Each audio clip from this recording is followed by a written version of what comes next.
Good morning, viewers. It's another blessed day. You're welcome to the Daily Fountain Devotional Summary, a daily devotional guide for a close relationship with God.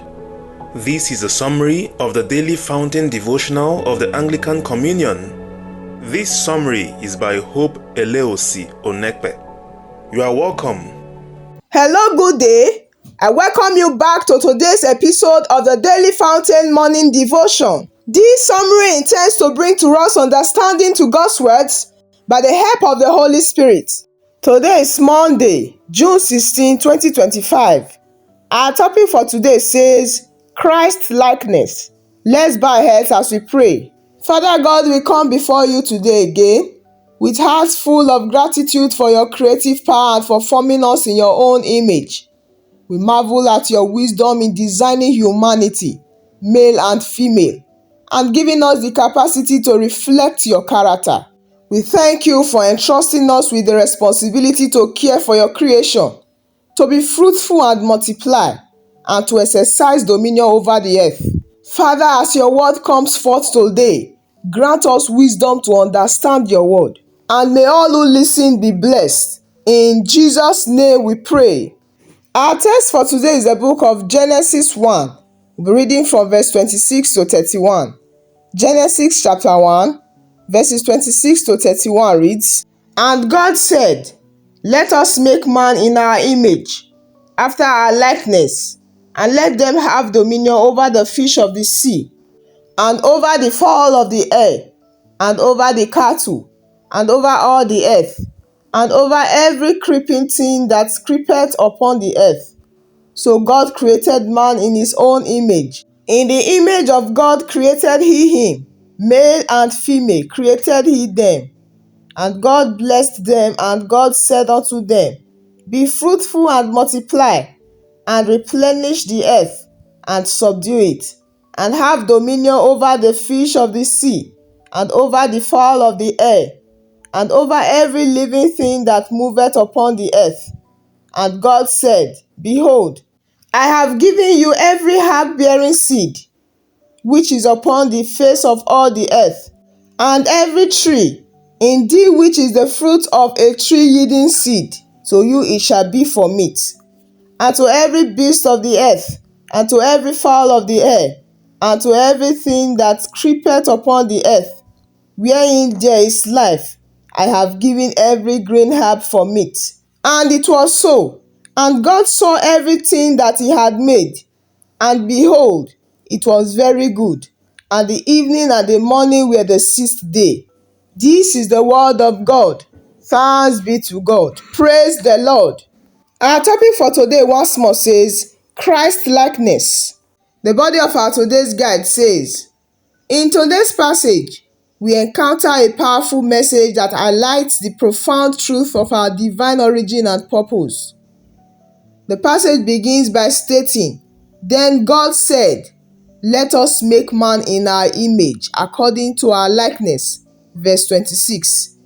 This remarkable verse invites us to reflect on the essential value and dignity of every human being. God, in his wisdom and love, decided to create us in his own image, with qualities that reflect his goodness, holiness, and creativity. That we are created in the image of God reminds us of the worth and value of every single person, regardless of age, race, or social status. Every individual carries within them a reflection of God's image. Knowing that we are made in God's image should shape our understanding that we are intentionally designed by God for a unique purpose. We are called to treat one another with respect, love, and kindness. Our lives will gain meaning and significance when we align ourselves with God's will, utilizing our time, talents, and resources to bring glory to God and blessing to those around us, therefore fulfilling the purpose of our creation. Our prayer for today says, Oh God, remind me daily of the truth that I am fearfully and wonderfully made. Amen. Praise the Lord. To understand who man is begins with knowing that we are made in the image of God. When we look at every other thing that God created, we'll see that man is different. Why? Because man has a created consistency with God. What this means is that there is an unbridgeable gap between human life and animal life. Though we are biologically similar to certain animals, but we are distinct in our moral, intellectual, and spiritual capabilities. This also means that there is an unbridgeable gap between human life and angelic life. There is nowhere in the Bible that we are being told that the angels are made in the image of God. This means that angels cannot have the same kind of relationship of love and fellowship with God that we can have. Now, there are several specific things in man that shows him to be made in the image of God. We do not mean that God has a physical or human body. God is spirit.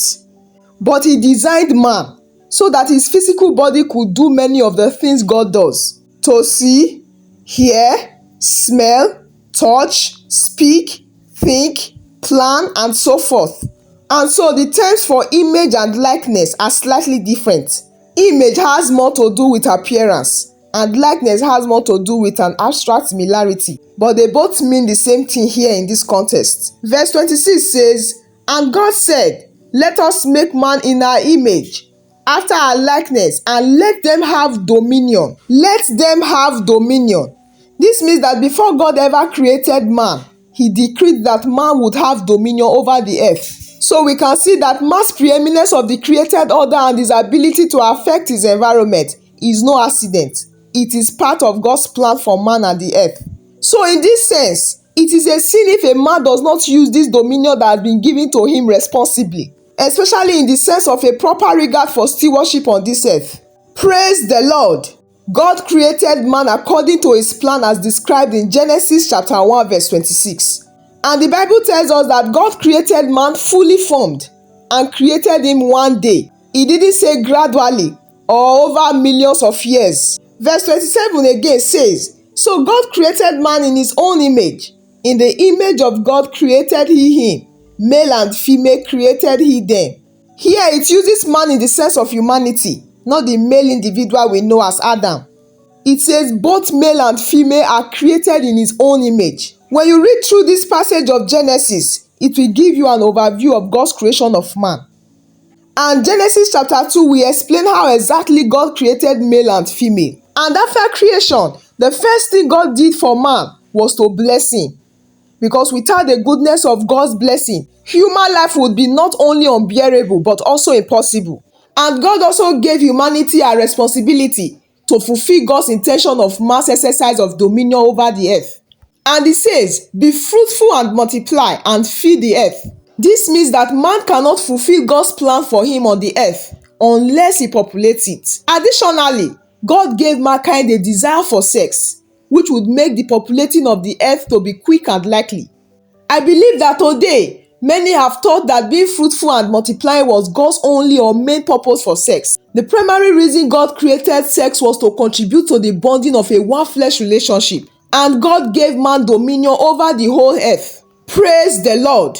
God's final analysis of his work of creation in verse 31 is that he was pleased with his creation, and so are we. And so when God pronounced the creation good, he really meant it. Scripture tells us that at the time it was entirely good. There was no death or decay on earth at all. So our search for significance, for meaning, for purpose in life has to be found here in Genesis chapter 1. Because we are made to be an image bearer. We are made to reflect and to reveal God for who he is. And I pray today that as you hear God's word, my dear brothers and sisters in Christ, you will not try to seek glory for yourself that is not satisfying. I hope you will not try to seek significance for yourself that is not satisfying. Why? Because you are made to reflect a far greater reality. You are made to reflect God and his beauty. So give your life to serve God. Give your life to follow Jesus. Give your life for things that matter, for the eternal, splendid glory of God. And if you are listening to this message today and you are not a Christian, I want to say to you, there is a hole in your heart that nothing can fill because you are made a spiritual being. Come and know Jesus today. Come and realize that you cannot save yourself from your sin, but Jesus paid it all on the cross. I pray today you will repent. You will believe in Jesus Christ that you might be restored to God, reconciled with God. What does it mean to be human? We are image bearers. We are made with dignity, morality, spirituality, and authority. And Jesus will restore all that in his church. Let's come to God in a word of prayer. I want you to say, Father, I rejoice today for your wonderful glimpse of what it means to be human. I am certainly a privileged creation. What a high and holy calling to reflect your glory in this world. Oh God, today I thank you for your Son and what he has done. Thank you that he came to die and pay for my sins so that I might be a new creation, so that I might be reconciled with you. In Jesus' name, let us pray. Father, I pray that men and women, boys and girls listening to your word today will be wise unto salvation, that we will repent and believe in Jesus alone. And I pray for your church that we will aspire, we will endeavor, we would ask for grace to live a life worthy of your calling. Thank you for this time. Bless your people. We ask this in Jesus' name we pray. Amen. Praise the Lord. Let me use this opportunity to thank my viewers for joining us today. We thank God for the success of our today's morning devotion. Please do well to join us tomorrow morning again for another fresh episode of the Daily Fountain Morning Devotion. As we go into the day, I declare that we will be productive and purposeful. Receive grace to accomplish the tasks that are most important to you. In Jesus' name. Do remember that you are loved greatly. I will see you again tomorrow by God's grace. Thank you for joining us today. If you have been blessed and would like to have more of this, consider liking and subscribing. Share with friends and family as well. Join us tomorrow again. God bless you.